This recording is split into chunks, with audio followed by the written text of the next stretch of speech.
I believe that happened in 2018. I think there was 2 locations, sir. It's 2019, and in that residence, the FBI found a safe, correct? I don't have the catalog of evidence in front of me. In that residence, the FBI found a safe, correct? I'll accept your representation. Okay. And in that safe, the FBI found topless and lewd photographs of girls, correct? Again, sir, I'll accept your representation. I don't know. Thank you. It was all over the media at the time. There's a New York Times article that says Jeffrey Epstein is indicted on sex charges as discovery of nude photos is disclosed, dated July 8th, 2019. And the Times reports a trove of lewd photographs of girls was discovered in a safe inside financier Jeffrey Epstein's Manhattan mansion. Author Michael Wolff has conducted numerous interviews of Jeffrey Epstein. I'm going to play for you a video clip of what Michael Wolff said Epstein told him was in the safe and what he showed the author was in this safe. So let's please play that clip now. Elected. And I was sitting talking to Epstein, and he said, "Wait a minute, I got to show you something." And then he went into his safe, and he came out with photographs. They were Polaroids, I think, and he kind of spread them out like playing cards, and it was Trump. I mean, I think there were a dozen of them, and it was Trump with girls of an uncertain age at Epstein's Palm Beach house, where all of the things that he would ultimately be accused of took place. And I remember very vividly 3 of them. There are 2 in which Trump is, the girls, topless girls, are sitting on Trump's lap.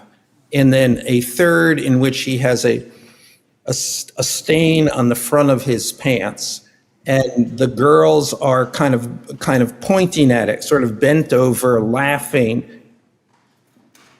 So Director Patel, I'm going to ask you a very broad and general question. As you know, Donald Trump and Jeffrey Epstein were friends. There are, of course, photos showing Donald Trump together with Epstein, correct? I don't have the entirety of the photographs, but I think they've been photographed in public together. All right. Are there any photos showing Donald Trump with girls of an uncertain age? No. How do you know that? Because that information would have been brought to light by multiple administrations and FBI investigators over the course of the last 20 years. Well, you know what? That's just not true, because no one knew about the creepy birthday message that Donald Trump wrote to Jeffrey Epstein until the Wall Street Journal disclosed it, and then all of a sudden, the Epstein estate provides it to Congress. Well, so certainly, you weren't there at the search. You don't know what Epstein may or may not have done with those photographs even prior to the search. Maybe someone has it. Maybe the Epstein estate has it. You raise a great point. So I'm going to ask you, have you asked to talk to Michael Wolff? You raise a great point. I haven't personally asked to talk to Michael Wolff. Has the FBI asked? But the FBI, I'll get back to you if the FBI specifically. Michael, let me tell you something that should make every single American's blood run cold. We just watched the head of the FBI sit in front of Congress and refuse to give a straight answer about whether Donald Trump appears in Jeffrey Epstein's files. Not dodge the question with clever lawyer speak. Not deflect with procedural mumbo jumbo. He flat out refused to say no when asked directly if Trump is on Epstein's client list. Think about that for a second. The director of the Federal Bureau of Investigation, under oath, couldn't bring himself to clear the sitting president on one of the most disturbing criminal cases in modern history. This isn't some conspiracy theory floating around on obscure message boards. This happened in broad daylight, in a congressional hearing, with cameras rolling and America watching. What you're about to hear isn't just another political scandal that'll blow over by next week. This is about the credibility of our entire justice system and whether anyone at the top still believes in actual accountability when powerful people are involved. Because what Ted Lieu exposed during this hearing wasn't just evasion. It was a complete breakdown of the basic principles that are supposed to separate a functioning democracy from a banana republic, where the powerful protect the powerful and everyone else gets left in the dark. Let's walk through exactly what happened here because the details matter, and they paint a picture that should terrify anyone who still believes our institutions are supposed to work for us instead of covering for the elite. Ted Lieu didn't come to this hearing throwing wild accusations around. He came with documented facts, public records, and questions that any functioning law enforcement agency should be able to answer without breaking a sweat. And what he got back was a masterclass in bureaucratic stonewalling that would make any mob lawyer proud. The facts start simple enough and nobody disputes them. Back in 2019, the FBI raided Jeffrey Epstein's Manhattan mansion. During that raid, agents discovered a safe. Inside that safe, according to reporting from the New York Times and other major outlets at the time, investigators found a collection of lewd and topless photographs of young girls. This isn't speculation. This isn't rumor. This was front-page news when it happened. The New York Times ran a headline that read, "Clear as day," about Epstein being indicted on sex trafficking charges as the discovery of nude photos came to light. We're talking about a trove of images found locked away in a safe inside the home of a convicted sex offender who was running what prosecutors described as a sophisticated trafficking operation targeting underage girls. Now here's where things get interesting, and by interesting I mean absolutely infuriating. Ted Lieu brings up author Michael Wolff, who spent considerable time interviewing Jeffrey Epstein before his arrest and death. Wolff has gone on record multiple times describing what Epstein personally showed him from that same safe. And what Epstein allegedly showed him weren't just random photographs. According to Wolff's public statements, Epstein pulled out what appeared to be Polaroid photographs and spread them across a table like he was dealing cards in some sick game. And who was in those photos, according to Wolff? Donald Trump. Not just Trump standing at a party making small talk. We're talking about images that Wolff describes as showing Trump with young girls of uncertain age at Epstein's Palm Beach estate, the same location where much of Epstein's abuse allegedly took place. Wolff gets specific about what he claims he saw. He describes photographs showing topless girls sitting on Trump's lap. He describes another image showing Trump with what appears to be a stain on the front of his pants, while girls point at it laughing. These aren't vague descriptions. These are detailed accounts from someone who claims Epstein himself showed him this material directly. Now, whether you believe Wolff or not, whether you think he's credible or not, that's actually beside the point right now. The point is that a credible witness has made a specific public claim about evidence that may exist in one of the most serious criminal investigations of our lifetime. And the question Ted Lieu asked wasn't complicated. He asked Kash Patel, the director of the FBI, a straightforward question. Has the Bureau interviewed Michael Wolff about these claims? By the way, I am trying to do my best to gather all the information I can for you and share it with you. Please leave your likes and comments, and I would be grateful if you subscribed. Let's continue. Has anyone at the FBI bothered to sit down with this author and ask him under oath what he saw and whether he still has access to any of this material? The answer Patel gave should alarm every single person watching this. He said he doesn't know. The director of the FBI doesn't know whether his own agency has interviewed a key witness who claims to have seen photographic evidence involving a former and current president in connection with a deceased sex trafficker. Let that sink in for a moment. We're not talking about some random investigation into a stolen car or a low-level drug case. We're talking about Jeffrey Epstein, someone who had connections to presidents, princes, billionaires, and power brokers across the globe. Someone who allegedly ran a blackmail operation for years using underage girls as bait. And the head of the FBI sits in Congress and admits he has no idea whether basic investigative steps have been taken. But it gets worse because Ted Lieu wasn't done. He asked another basic question. Has the FBI subpoenaed the recordings that Michael Wolff made during his interviews with Epstein? Remember, Wolff has stated publicly that he conducted roughly 100 hours of taped conversations with Epstein. 100 hours. That's an enormous amount of material that could contain confessions, admissions, names, details about how the operation worked, who was involved, who knew what and when. This is the kind of evidence that any competent investigator would be salivating to get their hands on. And once again, Patel's response was that he doesn't know whether the FBI has pursued it. Think about what that means. The nation's premier law enforcement agency, with unlimited resources and the full weight of federal subpoena power, apparently hasn't bothered to track down whether they've obtained recordings that could crack open one of the biggest criminal conspiracies in American history. Or if they have pursued it, The director himself doesn't know about it, which might actually be worse because it would suggest he's completely out of the loop on an investigation that should be at the top of his priority list. Then Patel made an argument that should insult everyone's intelligence. He claimed that if there was damaging evidence involving Trump, it would have already surfaced during previous administrations. Multiple administrations have had access to this material over 20 years, he said, and nothing has come out so clearly there's nothing there. It's the kind of circular logic that collapses the second you apply any pressure to it, and Ted Lieu immediately did exactly that. Lieu brought up a perfect example that destroys Patel's entire premise. He pointed to the creepy birthday message that Trump wrote to Jeffrey Epstein, a message that didn't come to light through any FBI investigation or disclosure. It surfaced because the Wall Street Journal reported on it, and only after that reporting did the Epstein estate provide it to Congress.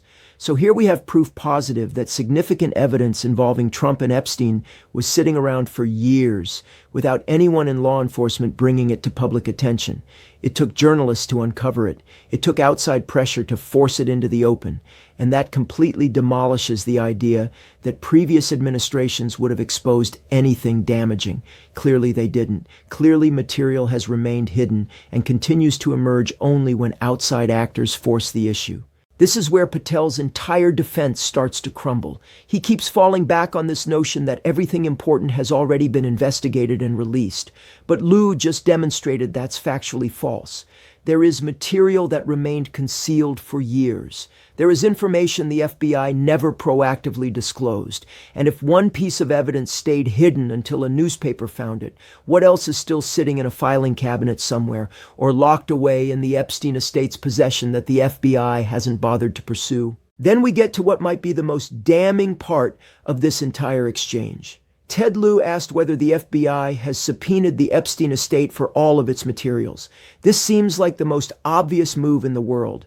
The estate controls Epstein's property, his files, his computers, his records. If you're serious about getting to the bottom of what Epstein did and who he did it with, you go after everything the estate has. You don't ask nicely. You don't wait for them to volunteer information. You use the full force of federal subpoena authority to compel production of every document, every photo, every video, every scrap of paper. And what does Kash Patel say? He claims the estate is under no obligation to provide that material, even pursuant to a subpoena. Read that again. The director of the FBI, the guy who's supposed to understand how federal law enforcement works, sits in Congress and suggests that the FBI can't force the Epstein estate to turn over evidence. Ted Lieu immediately called that out as false, and he's absolutely right. The FBI absolutely does have subpoena power. Federal grand juries have subpoena power. The idea that a dead man's estate can just say no thanks and the FBI shrugs and walks away is absurd. It's either a lie or it reveals a level of incompetence that's almost as disturbing as deliberate obstruction. This is the moment where you have to start asking uncomfortable questions. Is Kash Patel genuinely confused about the FBI's own authority? Does he not understand the basic legal tools available to federal investigators? Or is he deliberately muddying the waters to avoid answering why the FBI hasn't used that authority? Because there's really only two options here. Either the FBI has the power and isn't using it, which suggests they don't want to know what's in those files. Or Patel is lying about their authority to create the impression that their hands are tied when they're actually not. Either way, the American people are being told that one of the most powerful investigative agencies on the planet is somehow helpless to obtain evidence from the estate of a dead criminal. That doesn't pass the smell test. That's not how justice is supposed to work. And it sure as hell isn't the kind of aggressive investigation the FBI claims to conduct when it comes to national security threats or organized crime. But when it comes to Jeffrey Epstein and the possibility that powerful people might be implicated, suddenly everything becomes too complicated, too uncertain, too difficult to pursue. Then came the final sequence that should make everyone sit up and pay attention. Ted Lieu moved on to the client list. This is something that both Kash Patel and Attorney General Pam Bondi have confirmed exists. There is a list of individuals who were clients of Jeffrey Epstein's operation. We know it exists. We know the FBI has it. The only question is who's on it and whether the Bureau is willing to be transparent about what they know. Lieu asked a direct question about Prince Andrew. Is he on the client list? Patel dodged. He said material related to Prince Andrew has been made public, which doesn't answer the question. Has information been released? Sure. Is Prince Andrew specifically listed as a client? That's what was asked, and that's what Patel refused to clarify. Instead, he falls back on saying an index of names has been released and people can look at it themselves. That's not transparency. That's deflection. If you're the FBI director and you're asked under oath whether a specific person appears on a list you control, you answer yes or no. You don't make members of Congress go dig through indexes and play detective. But here's where it gets nuclear. Ted Lieu then asked the simplest possible question. Is Donald Trump on Epstein's client list? This is a yes or no question. There's no room for interpretation. There's no ambiguity. Either Trump's name appears on that list or it doesn't. And Kash Patel refused to answer. He didn't say no. He didn't say yes. He said the index has been released and the index speaks for itself. That is not an answer. That is an evasion. And when you evade a question like that under oath, you are sending a message. The message is that there is something there worth hiding. If Donald Trump's name wasn't on that list, Kash Patel could have said so immediately. He could have said, no, the president is not on Epstein's client list. We have reviewed all the materials, and there is no evidence connecting him as a client. That would have been the end of it. Instead, Patel refused to provide that clarity. He hid behind bureaucratic language about indexes and prior releases, and that refusal to answer speaks volumes. This is not a partisan witch hunt. This is not Democrats inventing scandals out of thin air. This is a sitting member of Congress asking the head of the FBI direct factual questions about an investigation that has massive implications for public trust and the rule of law. And the FBI director is stonewalling. He's claiming ignorance on basic investigative steps. He's misrepresenting the Bureau's legal authority. And he's refusing to provide clear answers about whether the current president's name appears in the files of one of the most notorious sex criminals in modern history. Let's be brutally honest about what we just witnessed. This wasn't a director protecting an ongoing investigation. This wasn't someone being cautious about classified material. This was someone who appeared far more interested in protecting Donald Trump than in being transparent with the American people. Every single dodge, every refusal to answer a yes or no question points in the same direction. There is something in those files that Kash Patel does not want to talk about. There are leads the FBI has not pursued because pursuing them would be inconvenient or dangerous for powerful people. And this gets to the heart of why this matters so much. The FBI is supposed to be independent. It's supposed to investigate crimes without fear or favor. It's supposed to follow evidence wherever it leads, regardless of whose name comes up. That's the foundational principle that separates a legitimate justice system from a corrupt one. But what we saw in this hearing is the opposite of that principle in action. We saw a director who seemed more concerned with avoiding uncomfortable truths than with pursuing justice. Think about the message this sends to every American who still wants to believe the system works. Think about the victims of Jeffrey Epstein who watched this hearing and saw the head of the FBI refuse to answer basic questions about whether their abuser's powerful friends are being fully investigated. Think about every parent who worries about their kids and wants to know that law enforcement will go after predators no matter how rich or connected they are. What are they supposed to take away from this? That justice is available for regular people but not for presidents. That the FBI will move heaven and earth to solve some cases but suddenly becomes incompetent and uncertain when certain names come up. This is how trust in institutions dies, not through some dramatic explosion, but through 1,000 small betrayals, through evasions and half-truths and refusals to be direct when directness is required. Through moments like this where someone in power sits in front of the American people and chooses to protect the powerful instead of serving the truth. And once that trust is gone, it's almost impossible to get back because people aren't stupid. They can see when someone is hiding something. They can tell when they're being lied to or misled or treated like they don't deserve straight answers. Kash Patel had an opportunity in that hearing to demonstrate that the FBI is serious about the Epstein investigation and serious about accountability. He could have said, yes, we have interviewed Michael Wolff. Yes, we have subpoenaed his recordings. Yes, we have pursued every possible lead, including demanding everything from the Epstein estate. He could have answered clearly about who is and isn't on the client list. He could have shown that the Bureau is functioning exactly as it should, following evidence aggressively without regard to political consequences. Instead, he did the opposite. He claimed ignorance, he dodged questions, he misrepresented the FBI's authority, and he refused to clear Trump's name when given multiple opportunities to do so. That refusal is the story here. When someone asks you if a person is on a list and you have access to that list and you refuse to simply say no, you are telling everyone watching that the answer is probably yes, or at minimum that the truth is something you desperately don't want to acknowledge. Innocent people don't need their defenders to dance around yes or no questions. If Trump had no connection to Epstein beyond some old party photos, if his name doesn't appear on any client lists, if there's no evidence linking him to Epstein's crimes, then saying so should be the easiest thing in the world. The fact that it's not easy, the fact that it requires evasion and deflection, tells you everything you need to know. And let's address the broader context, because this doesn't exist in a vacuum. Donald Trump's relationship with Jeffrey Epstein has been documented for decades. They were photographed together repeatedly. Trump himself has spoken on the record about Epstein, famously calling him a terrific guy who likes beautiful women as much as he does, many of them on the younger side. There are court documents from victims alleging Trump's involvement. There are flight logs, party records, connections that go back years. None of this is secret. None of this is conspiracy theory territory. These are documented facts that exist in the public record. So when the FBI director is asked whether Trump appears on Epstein's client list and he won't answer, that's not happening in isolation. It's happening against a backdrop of known associations, documented connections, and serious allegations.